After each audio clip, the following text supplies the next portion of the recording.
Remettre l'agriculture au centre de vos préoccupations, c'est AgriStories avec la Fédération Wallonne de l'Agriculture.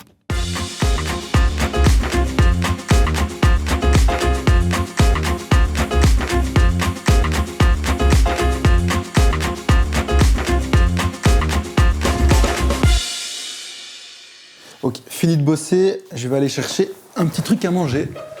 Par contre, je sais pas du tout ce que je vais manger. Ouais, allez, petit fromage de chèvre. Ok, petit fromage de chèvre aux petits oignons. Je pense que ça va être vraiment pas mal. Petit crash test en direct. C'est grave bon en fait. Ah bah oui Marius, c'est trop bon le fromage de chèvre. Mais est-ce que tu sais comment on le fait? Alors là, aucune idée. Bon, ok, alors je t'explique. Allez, c'est parti. Pour avoir du fromage, il faut du lait et dans ce cas-ci, du lait de chèvre. On commence donc tôt le matin par traire les chèvres. Une chèvre donne plus ou moins 3 litres de lait par jour. Ensuite, il faut mettre le lait à la bonne température. 22 degrés pour la maquée, le fromage frais et les crottins, et 32 degrés pour les pâtes pressées et le fromage à pâte dure. C'est le moment d'ajouter les ferments pour acidifier le lait. Ensuite, la présure qui va lui permettre de cailler. Le tout sera disposé dans des moules que l'on va tourner, retourner et re-retourner tout au long de la journée. Le lendemain, on va pouvoir démouler, saler et assaisonner en fonction du goût que l'on veut donner au crottin avec des herbes, des épices sèches ou fraîches. Il ne reste plus qu'à déguster.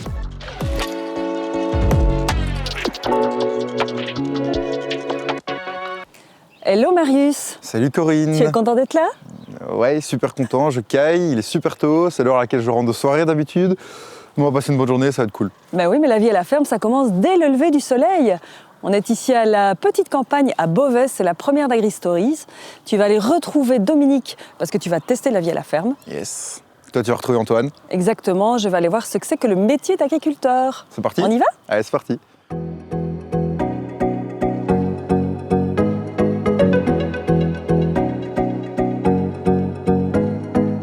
On s'est levé tôt ce matin, très tôt, avec Marius. On a enfilé nos bottes pour venir vous retrouver, ici Antoine, sur la ferme, parce que la journée commence tôt à la ferme. Oui, donc généralement on commence vers 6h, 6h30 pour s'occuper des animaux et parce que voilà, il y a beaucoup de travail à faire pendant la journée, donc c'est ça, il faut qu'on commence tôt. Bon, on va voir ça commence tôt, ça finit tard.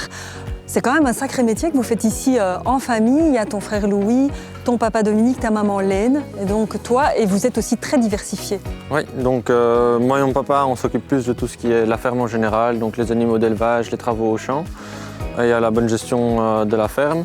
Mon frère, lui, travaille en boucherie. Il travaille découpe des vaches qu'on élève sur l'exploitation et des porcs. Et un petit peu le commerce, et il vient avec nous un peu à la ferme en début de semaine. Et maman, elle est plus au niveau des papiers, et alors notamment en fromagerie et en chèvrerie avec les chèvres. Oui, parce qu'il y a ça aussi, les papiers. En fait, c'est juste énorme. Puis il y a encore d'autres personnes qui travaillent avec vous. Oui, donc au total, on est 30 personnes à travailler sur l'exploitation, et donc 15 dans la transformation du persil pour vendre à des grands magasins. Et 15 personnes dans tout ce qui est circuit court, la vente et la découpe. Et on va faire tout ça aujourd'hui? Non. Ok, tu me rassures. Aujourd'hui, on va juste s'intéresser au lait. Exactement, au lait de chèvre. Vous avez ici un cheptel, je ne sais pas si on dit ça comme ça, de combien de chèvres? Oui, c'est ça, on a un cheptel donc, de 160 chèvres laitières, ce sont des alpines. Donc c'est des chèvres brunes, et l'avantage c'est que leur lait est un peu plus riche, donc comme tout est transformé en fromage, c'est pour ça qu'on a choisi cette race-là. Ça fait combien de litres par jour, ça? Elles sont à 3 litres par chèvre, donc avec les 160, on est autour des 450-500 litres par jour. Votre travail, la traite, alors? Oui, on le traite qu'une fois par jour déjà. Et alors on le traite pendant une bonne heure le matin, et puis s'ensuit la transformation du lait en fromage. Tu vas me présenter tes biquettes? Oui, on peut aller les voir. On va aller voir tes biquettes. Vous leur donnez des noms? Non, vous leur donnez pas des petits noms. Allez, c'est parti. Alors, j'appuie sur le bleu. Non, bouge pas.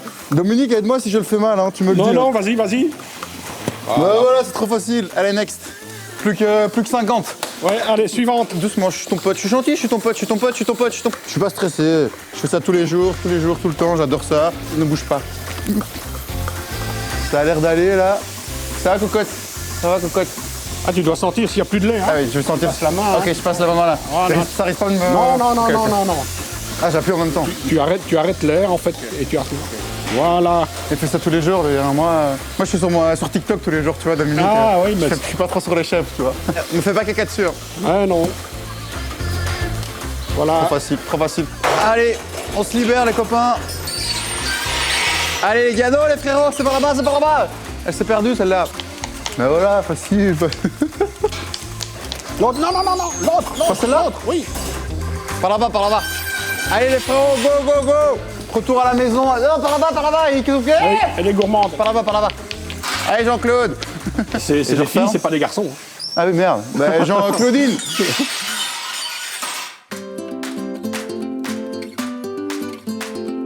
Alors ici, Antoine, on est dans le cœur d'Évragique, on est dans la chèvrerie avec Marguerite, Rose, Jean-Guy. Et puis je remarque qu'en fait, tu ne t'arrêtes jamais. Là, on est en train de marcher, discuter, mais tu continues à travailler. Oui, parce qu'on a beaucoup de travail sur la journée, donc on veut toujours essayer d'avancer pour avoir fini le plus vite possible et pouvoir encaisser un peu tout le travail qui va arriver. Ah oui, je et puis comprends. surtout, quand on voit qu'il reste un peu, quand les chèvres ont tout mangé, qu'il reste un petit peu devant, on veut toujours leur repousser pour qu'elles puissent avoir accès à la nourriture qu'on leur a donnée, pour qu'elles puissent manger à leur faim. D'ailleurs, ça, c'est un des soins quotidiens, c'est forcément leur donner à manger. Oui, c'est ça. D'abord, on commence par remettre de la paille au niveau de la litière pour qu'elles puissent aller se coucher à un endroit propre. Ensuite, on retire les refus du jour avant, donc les herbes qui sont restées, qu'elles n'ont pas mangées. Ça, on va donner aux vaches. Et on vient et on remet de l'herbe fraîche pour qu'elles puissent manger à leur faim et continuer à produire du bon lait pour faire du bon fromage. Bah oui, et la qualité forcément du foin va impacter la qualité du lait et du fromage. Oui, on y fait particulièrement attention et c'est d'ailleurs pour ça qu'on le sèche en grange, donc pour qu'il soit un peu moins exposé au soleil, pour qu'on puisse le récolter plus jeune, donc avec des valeurs plus riches, pour avoir un lait plus riche, donc un fromage, plus de fromage avec une meilleure qualité et plus de goût. Au niveau du fromage. Et puis alors important aussi, j'imagine, c'est l'eau toujours propre. Oui, une attention particulière à l'eau, donc on la nettoie régulièrement. Ouais. Des blocs de sel aussi? On dépose des blocs de sel, oui, pour qu'elles aient suffisamment de minéraux. Elles sont aussi complémentées avec un mélange de céréales qu'elles peuvent aller prendre chacune à leur tour. Et puis alors c'est mignon parce qu'elles peuvent se gratter aussi. Oui, on leur a installé des brosses pour qu'elles puissent se gratter, à toujours avoir un beau poil. Ah, important. C'est important, et pour le bien-être animal également, donc c'est clair. on y fait particulièrement attention parce que une chèvre heureuse, elle fait du bon lait et ça c'est du bon important aussi, fromage, c'est comme nous, hein. Voilà. Allez, il en reste plus beaucoup. Allez, courage. On va pas en faire tout un foin quand même. Allez, hop. Oh Marius, qu'est-ce que tu fais? On est moderne maintenant à la ferme, on a les machines.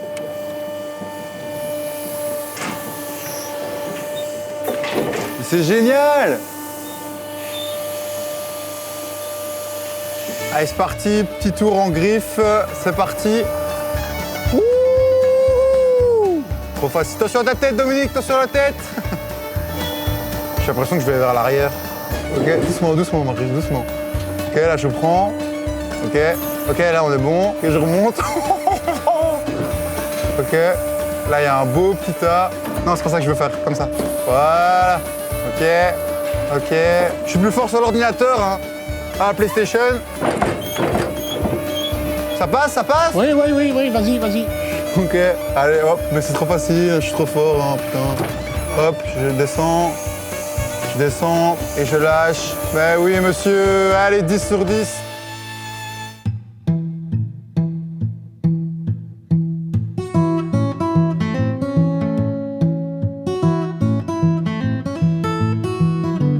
Bon, alors Antoine, on va faire un peu comme avec les enfants. Pour avoir du lait, pour que la chèvre donne du lait, forcément, il faut à un moment donné qu'elle porte un bébé, puis qu'elle mette bas, ça paraît assez logique. Ouais. Tout se passe ici à la ferme. En fait, vous avez des boucs, vous inséminez, ça se passe comment? Oui, tout à fait. Donc, on met les chèvres qu'on a, on les met fin de l'été, donc fin du mois d'août, courant du mois de septembre, on les met avec le bouc. Environ 5 mois après, on va avoir la naissance de petites chevrettes, de chevreaux. Et donc là, le début de la production du lait, Forcément, avec qui on peut faire logique. du fromage. Et systématiquement, chaque chèvre va donner un bébé, un chevreau? Alors, si c'est leur première portée, souvent c'est un chevreau, voire peut-être 2. Ah oui. Sinon, généralement, on a 2, 3, parfois même 4, mais généralement, on essaye de se limiter à 2 ou 3 chevreaux par chèvre pour des questions de besoin. C'est vous qui décidez? Non, mais au niveau de la génétique, ça joue un petit peu. Ah oui, ok. Et alors, au niveau de l'âge de l'animal aussi. D'accord. Donc, Et puis à partir du moment où les chevreaux naissent, à partir de quel moment ils vont eux être capables, les chevrettes, de devenir maman à leur tour? les chevrettes, donc, elles vont naître janvier, février et elles vont ensuite pouvoir être mises au bouc dès le mois d'août, septembre, Ah ouais, comme les autres. Ils sont précoces quand même. C'est assez précoce, oui. Ça grandit vite. Et puis quand les chevreaux sont nés, forcément pour avoir le lait, ça veut dire que les chevreaux, vous les nourrissez vous-même, autrement, ça se passe comment? Donc les chevreaux restent avec la mère le premier jour, donc pour le temps qu'ils se mettent debout, qu'ils têtent un peu le colostrum. Si Important pour être immunisé. C'est très important, oui.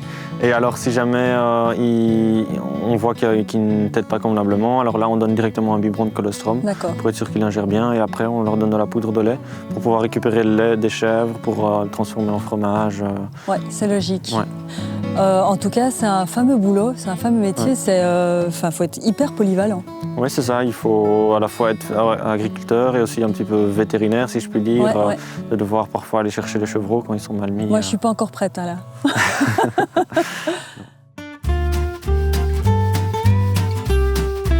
Ok, donc là, Louis, j'ai fini journée, je peux rentrer chez moi?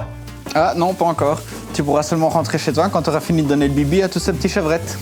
Quoi, je dois donner le biberon aux 50 chevrettes qu'il y a là? Ouais, les 50. Moi, je vais pas aller là, elles vont me bouffer, ça va pas le faire. Si, ça va aller. Ok, bah c'est parti. Hein. Doucement, une à la fois. Ok, parfait. Comme ça? Comme un bébé? Ouais. Allez, viens, mange. Enfin, bois. Ça se voit que j'ai jamais eu de gosse, hein, putain. Je vais changer de chèvre. Ah, elle me mord. Allez, c'est de la bonne. Vas-y. Ah, il me bouffe en dessous, punaise, calmez-vous, les gars. Un à la fois. Elle a assez bu? Non, elle a rien bu. Allez, bougez-vous. Oui. Tiens. Elle doit boire tout le biberon. Il n'y a pas une qui doit boire tout le biberon quand même. Si. T'as pas des machines ou un truc plus facile pour donner le biberon? Ah si, le lait est distribué automatiquement dans les coins.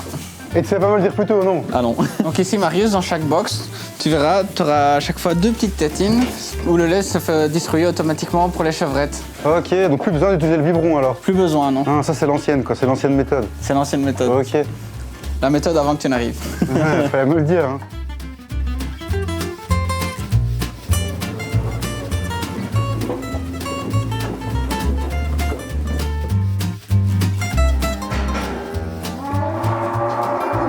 Marius, ça ne te réveille pas ça en fait? Un peu compliqué là, je t'avoue. J'ai passé une grosse journée. J'ai fait pas mal d'épreuves. Vraiment, c'était cool, c'était assez intense. Le métier d'agriculteur, c'est pas facile, mais j'ai vraiment bien aimé. Et t'as géré alors? Je pense que j'ai géré. Je pense que je vais devenir agriculteur même. Ah carrément? Ouais. Non, c'est une grosse blague. Je vais rester sur les réseaux. Je ne deviendrai pas fermier, promis, ne vous inquiétez pas. Mais tout était top, c'était vraiment cool. Toi, t'as passé une bonne journée? Écoute, super. Franchement, c'est des longues journées. Ça commence tôt, ça finit tard. On a eu du soleil, mais je pense que par tous les temps, ils y vont. Moi, je suis assez épatée. Ils sont hyper polyvalents. Donc voilà. Mais ce qui est très très chouette, par contre, c'est qu'on est en contact avec la nature et les animaux toute la journée. Ça, et ça, j'ai kiffé, moi. Moi aussi, j'ai Donc, kiffé. C'est un mode jeune, ça, j'ai kiffé. C'est une jeune. Et mais c'est en Allez. contact avec toi toute la journée. On se retrouve le mois prochain pour de nouvelles aventures. Ciao. Ciao.